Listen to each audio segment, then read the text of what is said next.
पश्चिम बंगाल में विधानसभा चुनाव को लेकर के सरगर्मियां तेज हो गई हैं। भारतीय जनता पार्टी का केंद्रीय नेतृत्व बंगाल फतेह है।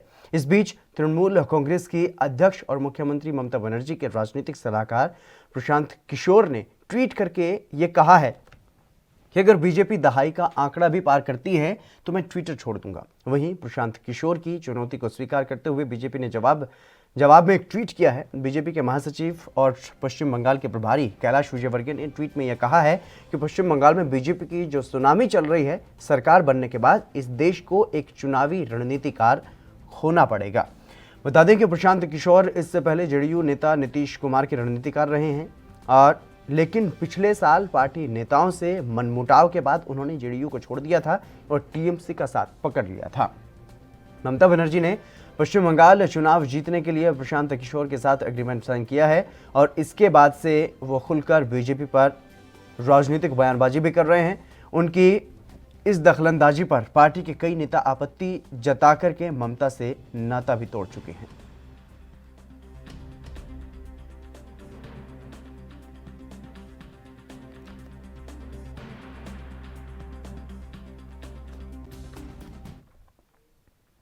संदीप द्विवेदी भारतीय जनता पार्टी से हमारे साथ जुड़ चुके हैं बातचीत करने के लिए। संदीप जी, आपका स्वागत है एनवी न्यूज पर।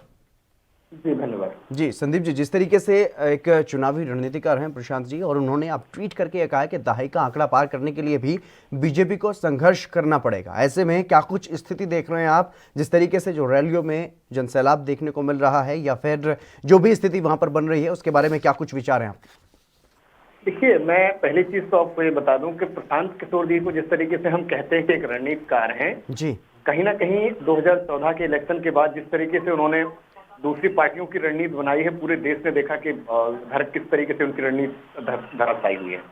दूसरी चीज, प्रशांत किशोर आज भी उसी समीकरण को लेके बैठे हैं जो समीकरण 2014 में अमित शाह जी ने उन्हें बताया था कि आप इस पे चलिए, बाकी हम संभालेंगे। और कहीं ना कहीं अमित शाह जी ने 2014 में करिश्मा करके दिखाया था केंद्र में जी। तो प्रशांत किशोर जी बेसिकली है क्या कि उनको एक लाइन दे दी गई थी, उसी पे आज तक वो चल रहे हैं। लेकिन होता क्या है कि जब आप पॉलिटिक्स की या किसी भी इंडस्ट्री की बात करें तो आपको कहीं ना कुछ नया लेके आना पड़ता है जी।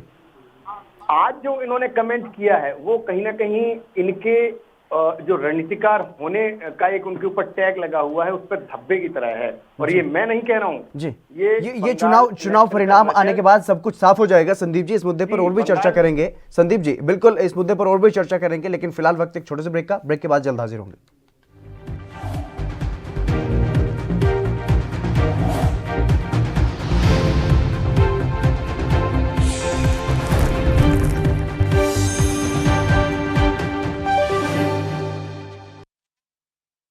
क्या आप दुबले पतले कमजोर हैं? आपकी सेहत नहीं बनती, भूख कम लगती है, वजन नहीं बढ़ता। दरअसल मेन बात खाना पीना खाना नहीं है, मेन बात है खाया पिया लगना। और अगर खाया पिया लगेगा ही नहीं तो सेहत बनेगी कैसे? इसलिए हमारी संस्था सन्यासी आयुर्वेदा ने एक ऐसी दवा बनाई है जो कि आपके पाचन तंत्र को, आपके लीवर सिस्टम को ठीक करने का काम करती है, ताकि आप जो भी खाएं उसका पूरे का पूरा निचोड़ आपके शरीर को लगे, आपकी भूख बढ़े, खाया पिया सही से लगे, नया खून बने, हड्डियों में जान आए, वजन बढ़े, ताकत बढ़े, चेहरे पर नूर आए और आप मोटे तगड़े खूबसूरत पर्सनैलिटी के मालिक बन जाएं। यह दवा पूरी तरह से आयुर्वेदिक होती है। इसका शरीर पर कोई भी साइड इफेक्ट, कोई भी नुकसान या दुष्प्रभाव नहीं होता। लड़के लड़कियां दोनों इसका इस्तेमाल कर सकते हैं और पहले 15 दिन के अंदर ही आपको इसका असर महसूस हो जाएगा। सिर्फ 650 रुपए की पूरे 1 महीने की दवा होती है और आप इसे घर बैठे 011 45 45 45 45 पर फोन करके दवा मंगवा सकते हैं। लखनऊ से लेकर चंडीगढ़ तक, मुंबई से लेकर रायपुर तक, क्या है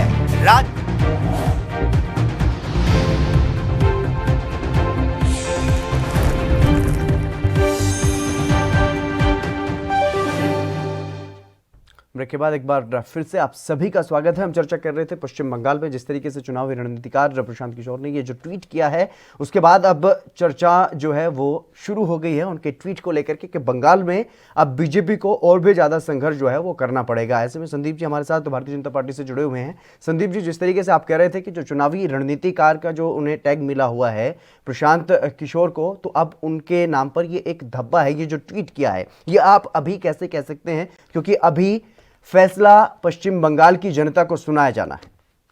देखिए, ये हम उस बात पर कह सकते हैं जिस तरीके से लोकसभा इलेक्शन में बड़े बड़े रणनीतिकारों ने भविष्यवाणी की थी कि बंगाल में भाजपा खाता नहीं खोल पाएगी, और वहां हमने ममता बनर्जी को चैलेंज करके चुनौती के साथ एक सम्मानजनक सीटें हासिल की हैं। दूसरी चीज, आप इस समय बंगाल की लहर भी देखिए। ये मैं इसलिए नहीं कह रहा हूं कि भाजपा संघर्ष कर रही है या कहीं ना कहीं अमित शाह जी ने रणनीति बनाई है, बल्कि फैक्ट ये है, अमित शाह जी को पता था कि बंगाल की जनता बुरी तरीके से त्रस्त है, और जिस तरीके से तुष्टीकरण के चक्कर में एक वर्ग विशेष को पूरी तरीके से गर्त में धकेल दिया गया, तो बंगाल की जनता खुद बदलाव चाहती है। आप देखिए, वामपंथी आज बंगाल में लगभग अपना अस्तित्व बचाने के लिए संघर्ष कर रहे हैं। कांग्रेस वहां है नहीं, केवल ममता बनर्जी बची हैं, तो ममता बनर्जी भी कहीं ना कहीं एक तुष्टीकरण के रंग में जिस तरीके से रंगी है और जिस तरीके से वहां अपराध हो रहा है।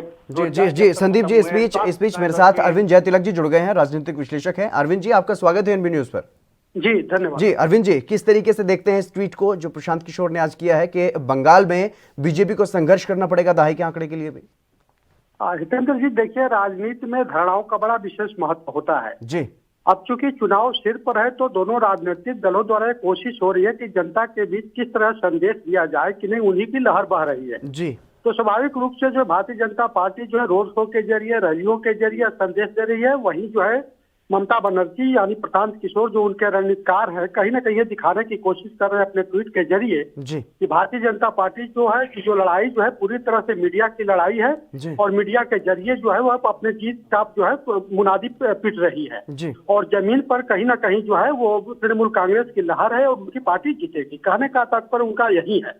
लेकिन देखिए, स्थिति पूरी तरह से बदली हुई है और दोनों दलों द्वारा जो है राजनीतिक मोर्चाबंदी तेज हो गई है, और आपने देखा कि इसमें काफी उतार चढ़ाव भी आया। 2016 के इलेक्शन में देख लीजिए, जब उस समय भारतीय जनता पार्टी 10% के लगभग वोट शेयर की थी, और जब 2019 का चुनाव हुआ तो करीब 42-44% वोट शेयर भी की, और कहीं ना कहीं जो है 18 सीट जीतने में कामयाब भी रही। तो ऐसा नहीं है कि जो है जमीन पर कुछ हलचल नहीं है, निस्संदेह जो जमीन पर हलचल तेज हुई। अगर ऐसा हलचल तेज नहीं होता तो तृणमूल कांग्रेस के जो दर्जनों विधायक जो है, बड़े नेता जो अधिकारी जी हैं, वो भारतीय जनता पार्टी के जो है खेमे में नहीं आते कहीं ना कहीं। लेकिन अरविंद जी, अब ये सिलसिला जो है वो बीजेपी की तरफ से भी शुरू हो चुका है, कहीं उनके बीच पार्टी के अंदरूनी कलह वो खुल करके सामने आ रहा है। भारतीय जनता पार्टी इसको नैरेटिव के तौर पे जो है सामने ला करके जनता के बीच संदेश दे रही है कि यह जो है पूरी तरह से 2021 में चुनाव होगा, उसको हम जीतेंगे और 200 प्लस रहेंगे।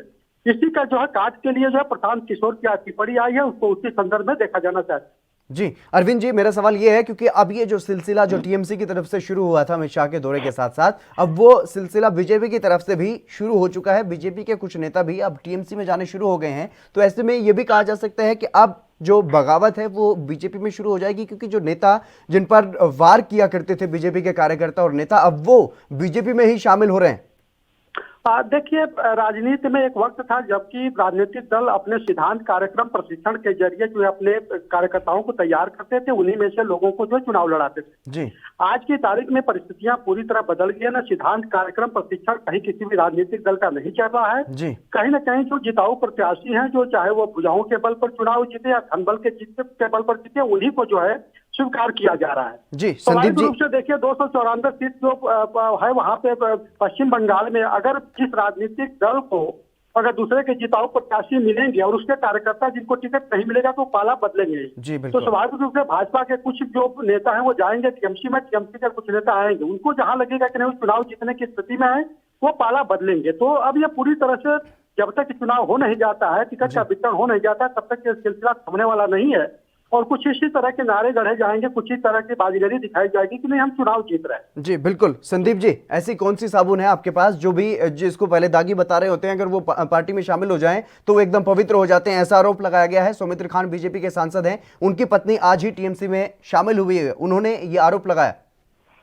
देखिए, जिनको कहीं ना कहीं ये लग रहा है कि जिन्होंने कहीं ना कहीं भारतीय जनता पार्टी के पैरामीटर्स के हिसाब से एग्रेसिवली काम नहीं किया और पार्टी जिनके काम से नाखुश नहीं है, वो आज पार्टी छोड़ के जा रहे हैं टीएमसी में। और इसमें कोई मुझे नहीं लगता कि गलत है। भाई, हर नेता की अपनी स्वतंत्रता है, उनके पास अपना एक कहीं ना कहीं वोट बैंक होता है। इसी तरीके से जिस तरीके से देखो भाजपा में जो लोग आ रहे हैं, यहाँ पे देखिए बात गंगा जल से पवित्र करने की नहीं है, बल्कि देखिए वोटर भी तो कहीं ना कहीं किसी न किसी पार्टी को छोड़ के आता है। अब उसको पवित्र करने की जरूरत नहीं पड़ती है। और नेता कहीं ना कहीं देखिए, आप किसी भी नेता की बात करिए, उसके पास एक बहुत बड़ा वोट बैंक होता है, अपने क्षेत्र के विकास के लिए काम करता है और कहीं ना कहीं उनके लिए उनके क्षेत्र का विकास सर्वप्रथम रहता है। और उन्हें पता होता है कि कौन सी पार्टी कहीं ना कहीं इलेक्शन में जीत सकती है, तो वो पार्टी का दामन थामने की कोशिश करते हैं। तो अवसरवादियों को आप अवसर देने का काम कर रहे हैं पश्चिम बंगाल में? नहीं, देखिए, इसमें मैं बिल्कुल नहीं कहूंगा कि अवसरवादी हैं। क्षेत्र का विकास हर व्यक्ति के लिए सर्वोपरि होना चाहिए और अगर वो क्षेत्र के लिए काम कर रहे हैं तो कहीं ना कहीं जनता के प्रति उनकी जवाबदेही होती है और जवाबदेही के लिए अगर वो पार्टी छोड़ रहे हैं तो उसमें मुझे नहीं लगता किसी भी तरह की बुराई है। जी, चलिए, बिल्कुल, बहुत बहुत शुक्रिया संदीप जी मेरे साथ जुड़ने के लिए। अरविंद जयतिलक जी, आपका भी बहुत बहुत शुक्रिया चर्चा में जुड़ने के लिए। तो जिस तरीके से पश्चिम बंगाल में अब से जो चुनावी बिसात है वो बीत चुकी है और इस तरीके की जो राजनीतिक प्रतिक्रियाएं हैं वो अब सामने आनी शुरू हो गई हैं। चलिए बढ़ेंगे अगली खबर की तरफ। कृषि कानून के खिलाफ किसानों का आंदोलन रफ्तार पकड़ रहा है। किसानों के आंदोलन का 26वां दिन आज है और आज करीब 1 दर्जन किसान नेता जो हैं वो भूख हड़ताल पर बैठे हैं और ये प्रक्रिया हर रोज रोटेशन के आधार पर चलेगी। दूसरी ओर सरकार ने भी किसानों के सामने फिर से बातचीत का प्रस्ताव रख दिया है। वहीं प्रस्ताव पर किसान नेता हनन मोल्ला ने यह कहा है कि सरकार सिर्फ दिखावा कर रही है, हर बैठक में अपना ही एजेंडा थोपा जा रहा है। किसानों के एजेंडे पर कोई भी चर्चा नहीं हो रही है। अगर बातचीत करनी ही है तो हमारे एजेंडे पर होनी चाहिए। अगर किसी मामले को ठंडे बस्ते में डालना हो तो कमेटी की बात होती है। हम इसका विरोध कर रहे हैं। और एक और कृषि कानून के खिलाफ किसानों का आंदोलन जारी है तो दूसरी ओर दिल्ली में बीजेपी सांसद रमेश बिधूड़ी ने कानून के पक्ष में पदयात्रा निकाली है। वहीं कांग्रेस नेता नवजोत सिंह सिद्धू ने ट्वीट करके सरकार पर हमला बोला है और एक कानून में कुछ भी किसानों के हक वाला नहीं है, ऐसा उन्होंने कहा है। ये कानून सिर्फ कारोबारियों के फायदे वाले हैं। किसान आंदोलन को लेकर के भारतीय किसान यूनियन के नेता राकेश टिकैत ने कहा है कि किसानों की मांगे पूरी होने तक आंदोलन यूं ही जारी रहेगा। टिकैत ने यह भी कहा है कि उन्होंने लंबी तैयारी कर रखी है। हमारा आंदोलन शांतिपूर्वक चल रहा है और आगे भी ऐसे ही चलेगा। हमारे 11 किसान रोज भूख हड़ताल करेंगे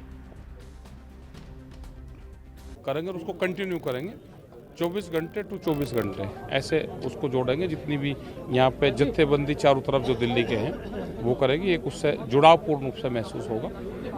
दूसरा है कि 23 तारीख को ये क्या है कि एक दिन का आम पब्लिक कोई भी एक दिन का भोजन का त्याग करे। वो किसान दिवस है, चौधरी चरण सिंह जी का जन्मदिन है, तो उस पर एक दिन का भोजन वो त्याग सकता है, ये है। और आगे ये करा है कि जितने भी बीजेपी या उसके अलायंसेज। चलिए इसी बीच सीधे रुक करेंगे बड़ी खबर की ओर। इस वक्त की बड़ी खबर सामने आ रही है। ब्रिटेन से आने वाली सभी उड़ानों पर रोक लगा दी गई है। 31 दिसंबर तक भारत आने वाली सभी उड़ानें प्रतिबंधित रहेंगी। ब्रिटेन में कोरोना के नए स्ट्रेन से हड़कंप मचा हुआ है और इसी खतरे को देखते हुए ये फैसला लिया गया है। इससे पहले ये मांग की जा रही थी, राजस्थान के सीएम और दिल्ली के सीएम की तरफ से ये मांग की गई थी और गहलोत और केजरीवाल की मांग को देखते हुए और जिस तरीके से ब्रिटेन में कोरोना का जो अब कहर एक बार फिर से देखने को मिल रहा है, उसको देखते हुए, उस खतरे को भांपते हुए भारत सरकार ने यह फैसला लिया है। अब 31 दिसंबर तक भारत आने वाली सभी उड़ानों पर रोक लगा दिया गया है। ब्रिटेन से अब कोई भी उड़ान भारत नहीं आएगी। ये बड़ी खबर आपको बता रहे हैं। खतरे को देखते हुए यह फैसला लिया गया है क्योंकि कोरोना का जो खतरा एक बार फिर से देखने को मिल रहा है, कोरोना का जो कहर एक बार फिर से ब्रिटेन में देखने को मिल रहा है, लंदन में देखने को मिल रहा है, उसको देखते हुए यह बड़ा फैसला लिया गया भारत सरकार की तरफ से। ब्रिटेन से आने वाली सभी उड़ानों पर रोक लगा दी गई। 31 दिसंबर तक भारत आने वाली सभी उड़ानों पर रोक लगाई गई है। यह बड़ी खबर इस वक्त की आपको बता रहे हैं। ब्रिटेन में कोरोना के नए स्ट्रेन से हड़कंप जो है वो मचा हुआ है और उसी खतरे को देखते हुए दिल्ली के सीएम केजरीवाल और राजस्थान के सीएम गहलोत ने सरकार से मांग की थी कि फ्लाइट्स को, सभी तरह की फ्लाइट्स को प्रतिबंधित कर दिया जाए। ब्रिटेन से अब कोई भी फ्लाइट भारत ना आए। उसी को देखते हुए, उसी खतरे को देखते हुए यह बड़ा फैसला भारत सरकार ने लिया है। चलिए फिलहाल इस खास बुलेटिन में बस इतना ही। आप बने रहिए एएनबी न्यूज के साथ।